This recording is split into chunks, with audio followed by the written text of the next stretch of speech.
Hello, Shalom semua, salam damai di dalam kasih Kristus. Saya sangat happy sebab kita dapat bertemu lagi di dalam YouTube, dalam YouTube pada hari ini. Oke, saya rindu untuk berkongsi sebab ramai yang minta dan cakap, Mami Rose, Sister Rose, coba kasih tambah kau punya koleksi video. Dan saya bilang sama Tuhan, help me Lord, saya perlu grace, saya perlu anugerah Tuhan supaya saya dapat producing satu bahan yang betul-betul dari Tuhan dan dapat memberkati kita bersama. Jadi sebelum kita mulai, kita pray a short prayer ya, doa pendek kita. Bapa di syurga, terima kasih, kami bersyukur kepadamu karena Engkau ada di sini. Engkau sangat baik. Bapa di syurga, tanpa Engkau Tuhan tidak mungkin video ini dapat dilaksanakan.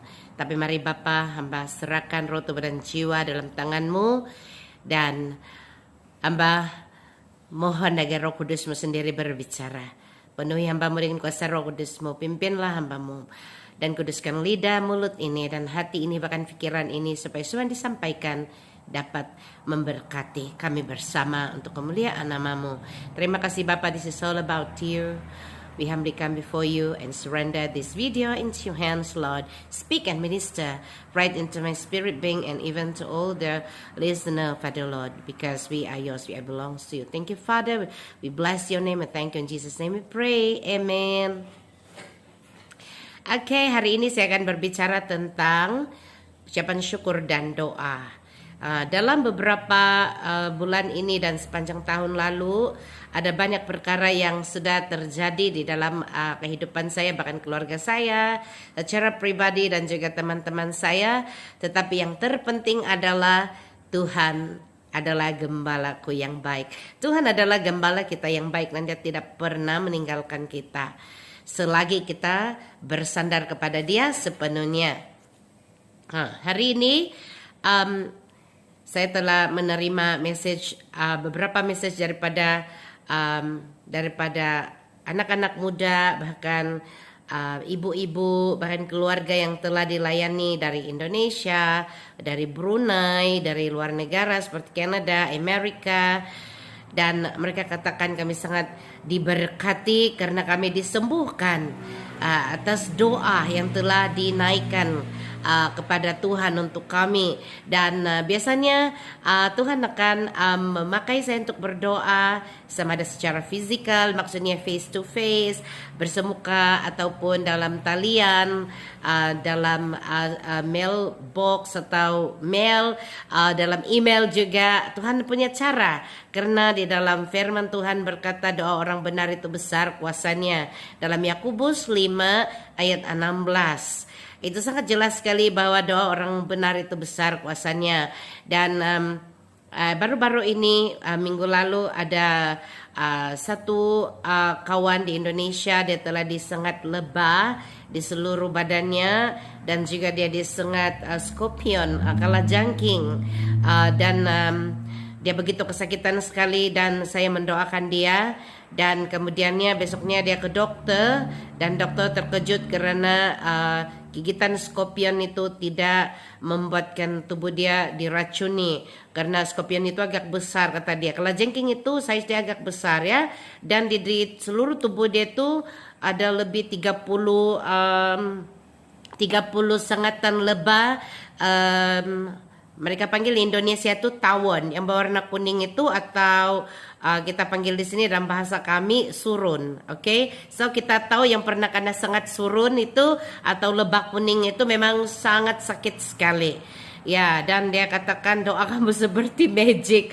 Saya katakan hello, that is not magic, but because of the power in the name of Jesus Christ. Itu adalah kuasa yang ada di dalam nama Yesus Kristus. Itulah yang telah menyembuhkan engkau, saya katakan kepada Bapak ini. Dan dia kata doa ini sungguh-sungguh luar biasa.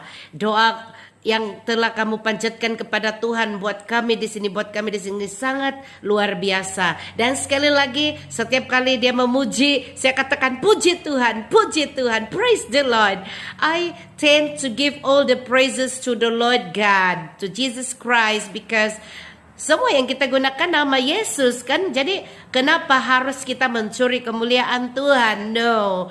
Jangan sekali-kali mencuri kemuliaan Tuhan. Itu tidak pantas, itu tidak benar. That is not right. All glory must be returned to Him, because that is belongs to Him. Terpujilah namamu Tuhan. Haleluya. Dan saya katakan banyak lagi mujizat yang lain di mana kami berdoa untuk orang yang hilang tidak dapat ditemukan, dan Tuhan memperlihatkan melalui mimpi, melalui penglihatan, dan kemudian kami draw visions itu, kami melukis penglihatan itu, dan ternyata tempat itu kami temui pada keesokan harinya. Tuhan selalu menyatakan rahasia yang tidak dapat manusia ketahui, tetapi tiada yang tersembunyi di hadapan Tuhan. Itu adalah firman Tuhan. Tiada yang tersembunyi bagimu, Tuhan. Dan itu benar-benar sangat luar biasa sekali. Tuhan Yesus bekerja dengan luar biasa di seluruh dunia, dan ada banyak mujizat. Kita melihat dan mendengar mujizat yang Tuhan lakukan di Timur Tengah, di Middle East, in Western country, in Asia, di Asia, di mana-mana Tuhan sedang bekerja luar biasa. Dan kita berdoa untuk pribadi. Ada seorang hamba Tuhan yang kena stroke tahun lalu, dan dia sudah berada di zona merah, dan mereka katakan tolong berdoa buat dia karena dokter katakan dia tidak ada harapan lagi. Saya tidak berada di sana, tetapi saya kirimkan doa melalui mail, melalui voice mail atau audio, dan kemudian mereka dengarkan kepada pribadi ini, dan mereka katakan luar biasa sekali selepas itu pribadi ini kemudian sedar dan sekarang dia sehat. Saya katakan semua itu karena kemurahan Tuhan, semua itu karena iman yang kita satukan di dalam nama Tuhan Yesus. Karena Yesus berkata, mintalah. Di dalam Matius 7:7 berkata, mintalah maka akan diberikan padamu. Carilah maka engkau mendapat. Ketuklah pintu, maka pintu akan dibukakan bagimu. So minta itu adalah berdoa, cari itu adalah berusaha. Ketuk itu jangan putus asa. Keep on knocking. Teruslah mengetuk dan mengetuk sehinggalah engkau melihat hasil daripada doa dan iman itu. Tuhan sangat nyata dan dia adalah luar biasa, dan dia satu-satunya Tuhan yang dapat memberikan apa yang kita perlukan. Mungkin kita mengalami banyak cabaran, banyak cobaan yang begitu susah sekali untuk kita fahami, tetapi percayalah Tuhan mengerti, Tuhan tahu, dan dia ingin supaya kita belajar untuk percaya kepada dia. Karena di dalam Yohanes 1:12 berkata, sesungguhnya aku berkata kepadamu, barang siapa yang percaya dan menerima dia, diberinya kuasa menjadi anak-anak Allah. Jadi apakah kuasa yang dia berikan pada waktu kita mengakui dia sebagai Tuhan? Di dalam Matius 10:1 berkata, Yesus memanggil ke-12 muridnya dan memberi kuasa mengusir roh jahat dan menyembuhkan segala penyakit dan segala kelemahan. Maksudnya kita ada kuasa di dalam nama Tuhan Yesus karena kita ini dipanggil anak-anaknya. So di sini I'm not talking about religion. Saya tidak mau berbicara, saya bukanlah berbicara atau bercakap tentang agama, tetapi saya berbicara tentang kuasa dan wibawa yang kita ada sebagai pengikut Kristus, sebagai pengikut Tuhan Yesus. So itu yang sangat penting untuk kita percaya, karena di dalam Yohanes 14 ayat 6 berkata, Yesus berkata, akulah jalan, kebenaran dan hidup. Ya, dialah satu-satunya jalan, kebenaran dan hidup. Itu sebab kita boleh datang kepada dia karena dia telah memberikan hidupnya kepada kita, dan kemudian dia telah mati dan telah dikuburkan. Pada hari ketiga dia bangkit kembali dari kematian. Kemudian dia menampakkan diri lebih daripada 500 orang. Dia tinggal lagi di bumi selama 40 hari. Kemudian disaksikan oleh ramai orang, 500 orang. Kemudiannya dia naik ke surga dan dia memberi amanat agung. Pergilah. Di dalam Matius 28 ayat 19 dan 20 berkata, pergilah jadikanlah semua bangsa muridku dan baptislah mereka atas nama Bapa, Anak dan Roh Kudus, dan ajarlah mereka melakukan segala sesuatu yang telah aku ajarkan kepadamu, dan ketahuilah aku menyertai kamu sampai kepada kesudahan alam.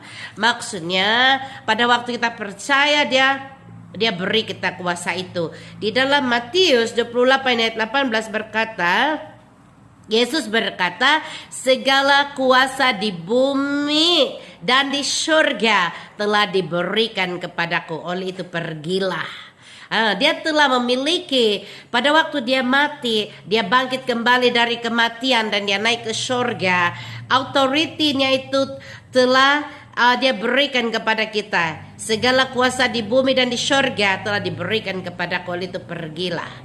Dia mengutus kita, dan itulah Great Commission of Jesus Christ. Itu adalah amanat agung yang telah Tuhan Yesus berikan kepada semua orang. She's not talking about me or only me, but to all of you, to all the humankind. Ada 8 billion manusia di bumi ini, tetapi menurut record hanya ada 2 billion atau 3 billion yang sudah mendengar tentang Injil atau Gospel atau Good News. Oke? Jadi ada 5 billion lagi yang belum pernah mendengar. Jadi bagaimana dengan kita? Tugas kita adalah hanya memberitakan dan meneladani sikap Yesus, kehidupan Tuhan Yesus pada waktu dia berada di bumi. Karena dia bukan datang membawa agama, dia tidak datang membawa agama dan mendirikan agama. Dia datang untuk memberikan kita hidup kekal. Dia datang untuk mengajar kita tentang kerajaan surga. Karena kita berasal dari surga. Dan dia ingin supaya kita kembali kepada dia, pencipta langit bumi serta segala isinya. Dan itu sebab pada waktu dia mencipta manusia yang pertama, yaitu Adam, dia cipta Adam daripada tanah liat. Kemudian setelah dia puas hati dengan Adam punya appearance atau Adam punya sosok tubuh, kemudian dia hembuskan nafasnya di lubang hidung Adam, kemudian Adam bernafas. Kemudian dia dipanggil manusia yang pertama, yaitu Adam. Nah, kenapa Tuhan ingin supaya kita kembali kepada Dia? Karena di dalam firman Tuhan, di dalam Efesus pasal 1 ayat 4 berkata, sebelum Dia menciptakan asas bumi ini, Dia sudah berpikir, dia sudah merencanakan, dia sudah mengenal kita. Dan dia katakan di dalam Efesus, let me read it. Efesus pasal 1 ayat 4. Oke. Sebab di dalam Dia Allah telah memilih kita sebelum dunia dijadikan supaya kita kudus dan tak bercacat di hadapannya dalam kasih. Ia telah menentukan kita dari semula oleh Yesus Kristus untuk menjadi anak-anaknya sesuai dengan kerelaan kehendaknya. Okay, I repeat again. Why we are very important in the mind of God. Sebab di dalam Dia Allah telah memilih kita sebelum dunia dijadikan supaya kita kudus dan tak bercacat di hadapannya. Jadi di sini kita dapat melihat betapa pentingnya kita di mata Tuhan. Di dalam pikiran Dia telah mengandung semua manusia ini. Dia tahu di mana kita lahir, Dia tahu di mana kita membesar, siapa parents kita, siapa ibu bapak kita, siapa adik-beradik kita, apa situasi yang akan kita alami, semuanya Tuhan tahu. Jadi yang ingatlah di sini Dia katakan sebab di dalam Dia Allah telah memilih kita sebelum dunia dijadikan. See, meaning to say it is very important for us to know and to understand how important we are to Jesus Christ. Itu sebab Dia memberikan hidup Dia kepada kita supaya kita dapat reconcile atau dapat berbaik kembali dengan Dia. dan kita kembali kepada Dia. Pada waktu kita percaya bahwa Dia adalah Tuhan dan pencipta kita, kita datang kepada Dia dan memberikan hidup kita kepada Dia, maka Dia memberikan kita hidup kekal. Ya, yang paling penting di sini adalah kita bertobat. Kita bertobat, mengakui dosa kita di hadapan Tuhan dan mengakui Dia sebagai Tuhan. Di mulut kita akui Dia sebagai Tuhan, dan kita percaya dalam hati kita bahwa Dia telah mati, kemudian Dia bangkit kembali dari kematian pada hari ketiga, maka kita akan diselamatkan. Itu sebab sangat penting untuk mengetahui bahwa orang Kristen sebenar hanya percaya kepada Tuhan Yesus dan tidak ada Tuhan yang lain yang kita panggil atau kita sembah. Itu harus ingat. That is very important to know that the true believer, the true Christian will believe that Jesus Christ is the Lord. Jesus Christ is our Savior. And that is very important. He is our Savior. He hold our future.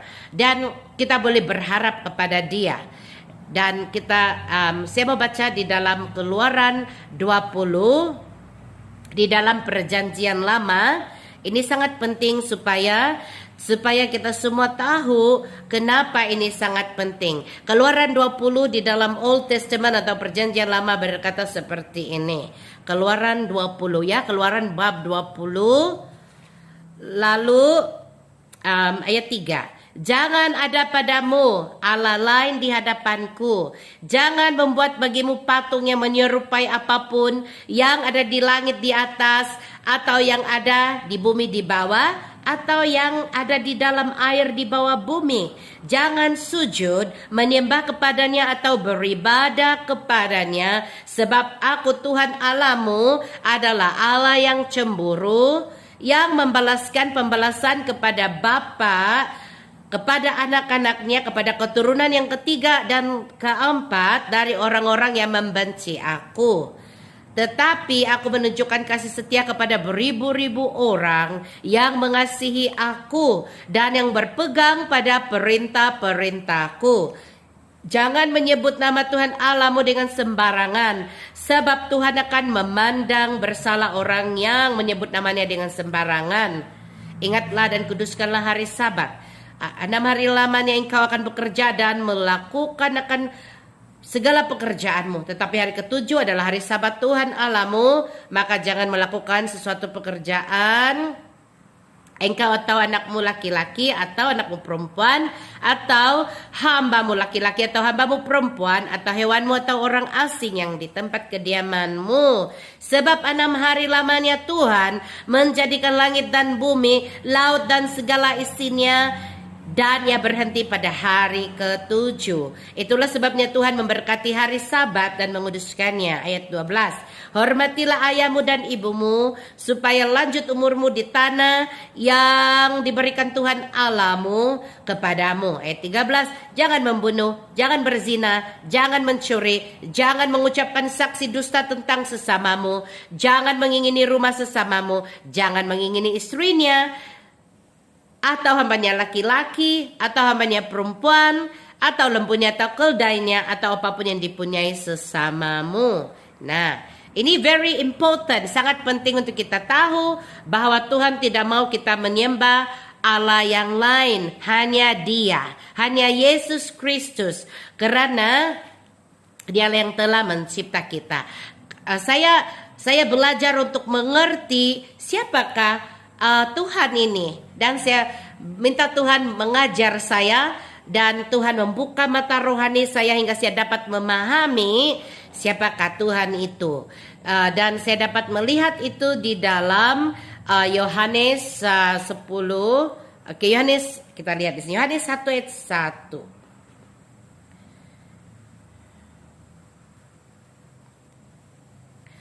Yohanes bab 1 ayat 1. Firman yang telah menjadi manusia. Pada mulanya adalah firman, firman itu bersama-sama dengan Allah, dan firman itu adalah Allah. Ia pada mulanya bersama-sama dengan Allah. Segala sesuatu dijadikan oleh Dia, dan tanpa Dia tidak ada sesuatu pun yang telah jadi dari segala yang telah dijadikan.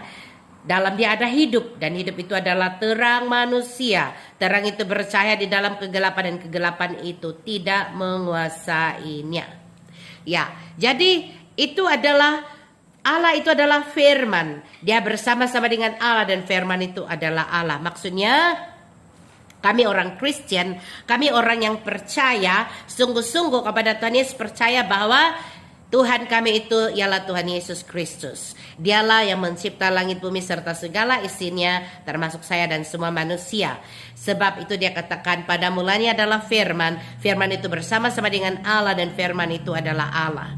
Saya sangat bersyukur kepada Tuhan karena dia telah menyatakan rahasia yang besar ini sehingga semua manusia dapat mengerti. Siapakah pencipta kita, siapakah Tuhan itu. Dialah yang telah mencipta langit bumi dan serta segala isinya.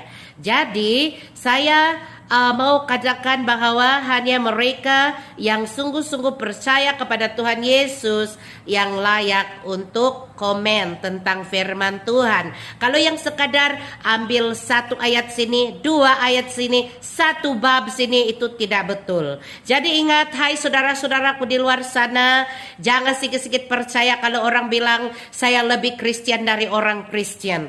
Jangan kamu lupa bahwa hanya orang yang mengakui Yesus itu adalah Tuhan, itulah pengikut Yesus yang sebenar. Orang Kristen maksudnya pengikut Kristus, oke? Ingat itu, kasih tahu sini, pegang kau punya dada, katakan saya pengikut Kristus. Nama Tuhan saya Yesus Kristus, itu sangat penting. Kita lihat kitab yang pertama di dalam buku Kristen, buku orang percaya Yesus. Allah mencipta langit dan bumi serta isinya. Pada mulanya Allah menciptakan langit dan bumi. Bumi belum berbentuk dan kosong, gelap gulita menutupi samudra raya, dan roh Allah melayang-layang di atas air. Berfirmanlah Allah, jadilah terang, lalu terang itu jadi. Nah, itu adalah firman. Berfirmanlah Allah. He spoke it out. Tuhan berkata. Nah, Tuhan berfirman. Nah, tadi kita lihat dalam Yohanes 1:1, pada mulanya adalah firman. Firman itu bersama-sama dengan Allah, dan firman itu ialah Allah. He is the same God who created the world, ya, menciptakan langit dan bumi serta segala isinya, termasuk saya dan saudara. Ya, jadi itu sangat penting. Sekali lagi saya tegaskan di sini bahwa hanya orang yang mengakui Yesus sebagai Tuhan, hanya itu yang masuk surga, oke? Itu yang saya boleh cakap. Ini adalah untuk orang Kristen, orang percaya Yesus. Saya mau, ramai orang yang tiada masa mau baca Alkitab. Jadi saya mau kasih tahu di sini bahwa yang paling penting di sini adalah kita tahu, oke? Kita lihat siapakah orang yang sungguh-sungguh Kristen itu, pengikut Kristus itu. Ingat, dengar baik-baik. Roma pasal 10, Roma bab 10 ayat 9 dan 11. Roma sekali lagi. Roma pasal 10 ayat 9 10. Oke? Sebab jika kamu mengaku dengan mulutmu bahwa Yesus adalah Tuhan, dan percaya dalam hatimu bahwa Allah telah membangkitkan dia dari antara orang mati, maka kamu akan diselamatkan. Ayat 10. Kerana dengan hati orang percaya dan dibenarkan, dan dengan mulut orang mengaku dan diselamatkan. Ingat ini, hanya orang yang mengaku bahwa Yesus adalah Tuhan dan percaya dalam hatimu bahwa Allah telah membangkitkan dia dari antara orang mati, maka kamu diselamatkan. Jadi ingat, kalau orang yang mengatakan dia ini adalah lebih dari Kristen, tetapi dia tidak mengaku Yesus sebagai Tuhan, itu adalah tidak betul. Jadi say no. No, hanya orang yang mengaku Yesus sebagai Tuhan, sebagai juru selamat, itulah orang yang harus kita percaya. Tuhan yang harus kita percaya. Amin.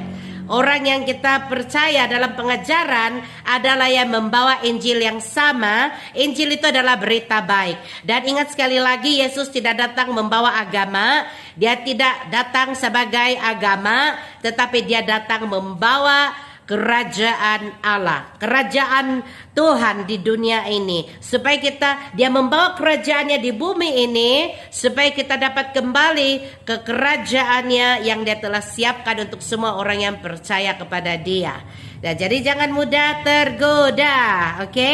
Ingat itu, jangan lihat poketnya penuh uang, jangan lihat keretanya mewah, jangan lihat rumahnya itu besar. Abi percaya kepada siapa yang telah memberikan nafas kehidupan buat kamu dan saya. Ini berbicara kepada saya dan kepada kita semua. Jadi anak-anak Tuhan, jangan mudah tergoda, oke? Jangan mudah tergoda kepada harapan, kemewahan, janji-janji tarang bulan di dunia ini, tapi percayalah kepada firman Tuhan. Dan ingatlah, nama Tuhan kita adalah Yesus Kristus. Dan dia adalah satu-satunya yang memberi kita harapan di dalam Yohanes 14 ayat 1, 2, dan 3. Kita lihat ya, Yohanes 14 ayat 1, 2, dan 3. Janganlah gelisah hatimu, percayalah Allah. Percayalah juga kepadaku, di rumah Bapakku banyak tempat tinggal. Jika tidak demikian, tentu aku tidak mengatakannya kepadamu. Sebab aku pergi ke situ untuk menyediakan tempat bagimu.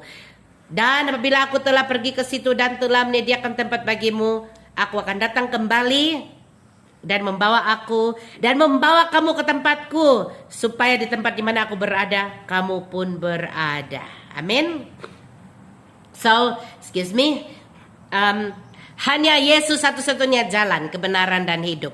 Dia banyak janji. Jadi saya mendorong, I want to urge you, I want to encourage you to read the word of God. Bacalah firman Tuhan dari Kejadian sampai Wahyu, supaya kamu dapat mengerti siapakah Tuhan Yesus itu. Itu sangat penting. Jangan dengar ajaran sebalah-sebalah, separuh-separuh, copot sini, copot sana, ambil 1, 2, dan 3 ayat. Tetapi bacalah firman Tuhan, karena firman Tuhan ini adalah tentang Yesus. Ingat itu sekali lagi, Yohanes 1:1. Pada mulanya adalah firman. Firman itu bersama-sama dengan Allah, dan firman itu ialah Allah. Dia berbicara kepada kita melalui firman Tuhan. Jadi bacalah. Ini adalah Alkitab saya yang pertama, dan saya hargai dia. Sampai sekarang saya sudah buat cover yang baru. Ya, jadi tengok Holy Bible. Ya, ini Alkitab saya yang pertama. Saya masih pegang lagi New King James Version, dan saya suka baca ini Alkitab saya yang semua Alkitab. Ada banyak versi sekarang yang saya ada Alkitab versi Bonyo, dan juga Indonesia, terjemahan baru Indonesia, dan banyak lagi yang lain. Tetapi saya selalu merujuk kepada King James Version, dan juga kita versi Bonyo dan terjemahan Indonesia. Oke, jadi semua yang ada di luar sana, dimanapun kamu berada, I love you. Jesus love you, of course. He love you more than me. Ya, jadi kasihilah musuhmu, lawanlah kejahatan dengan kebaikan, dan belajarlah mulai hari ini. Katakan, Tuhan, I am yours. Saya adalah milikmu. Saya mau percaya kepadamu. Dimanapun engkau berada saat ini, apapun keadaanmu saat ini, mungkin engkau dalam kepahitan, engkau dalam kekecewaan, tetapi ingat, Tuhan tidak pernah meninggalkan engkau. Perbuatan orang yang bergelar Kristen tidak menggambarkan apa yang Tuhan Yesus lakukan. Jangan kamu ambil hati. Baca firman Tuhan. Di sini firman Tuhan, dia tidak pernah berdusta. Dia sentiasa mengasihi kita, dan dia katakan, aku mengasihi kamu dengan kasihku. Aku memberikan nyawaku kepada kamu dengan mati di atas kayu salib, mencurahkan darahku di atas kayu salib. Aku tersalib, bahkan ditelanjangkan. Tetapi apa yang Yesus katakan pada waktu dia disalib, dia katakan, ampunilah mereka karena mereka tidak tahu apa yang mereka perbuat. Marilah kita memberkati musuh-musuh kita, berdoa bagi musuh-musuh kita, berdoa bagi semua orang yang menyakitkan engkau, supaya mereka juga bertobat. Jadi mari berikan hati kita kepada Tuhan. Kalau engkau mau percaya pada Tuhan, berdoa seperti ini. Ikut saya berdoa. Bapa di sorga, saya percaya bahwa Engkaulah Tuhan. Saya akui Engkaulah Tuhan. Saya percaya Engkau telah mati, tapi pada hari ketiga Engkau dibangkitkan kembali dari kematian, dan kini Engkau berada di sorga. Tuhan, saya akui saya manusia yang berdosa. Ampuni dosa saya Tuhan, dan selamatkanlah saya. Sucikanlah segala dosa-dosa saya dalam pikiran, perasaan, keinginan, perbuatan, tingkah laku saya. Dan penuhilah saya dengan Roh Kudus-Mu, dan pimpinlah saya melakukan kehendak-Mu, dan jadikanlah saya terang dimanapun saya berada. Bapa, saya mengampuni semua orang yang bersalah kepada saya, seperti yang Engkau telah ajarkan, supaya kami mengampuni orang yang bersalah kepada kami. Dan biarlah kerajaan-Mu tinggal di dalam saya, dan jadikanlah saya berbuah lebat dimanapun saya berada. Engkau pakai saya. Terima kasih Tuhan atas janji-Mu, karena Engkaulah jalan, kebenaran, dan hidup. Terima kasih Bapa. Haleluya. Amin. Haleluya. Saya berdoa dimanapun kamu berada saat ini, Tuhan menyertai kamu. Tuhan menyertai kita semua dimanapun kamu berada. God is with you. God is Emmanuel. Dalam nama Tuhan Yesus saya berdoa Bapa, agar setiap anak-anakmu yang sudah mendengar dan menonton video ini diberkati. Iman mereka terus kuat, dan mereka terus percaya kepadamu, dan terus hidup menjadi terang dimanapun berada. Saya berdoa Tuhan, yang sakit disembuhkan, yang lemah dikuatkan, yang dalam kesusahan dihiburkan, dan pulihkanlah keluarga-keluarga, pulihkanlah hubungan suami istri, pulihkanlah hubungan ibu bapa dan anak-anak, pulihkanlah hubungan saudara mara, dan berikanlah kami hati yang mengasihi seperti Engkau. Terima kasih Bapa, terpujilah Engkau. Dalam nama Yesus kami berdoa dan bersyukur. Haleluya. Amin. Oke, sampai di sini saja untuk kali ini. Tuhan memberkati. Kita jumpa lagi di ruangan yang seterusnya. Shalom.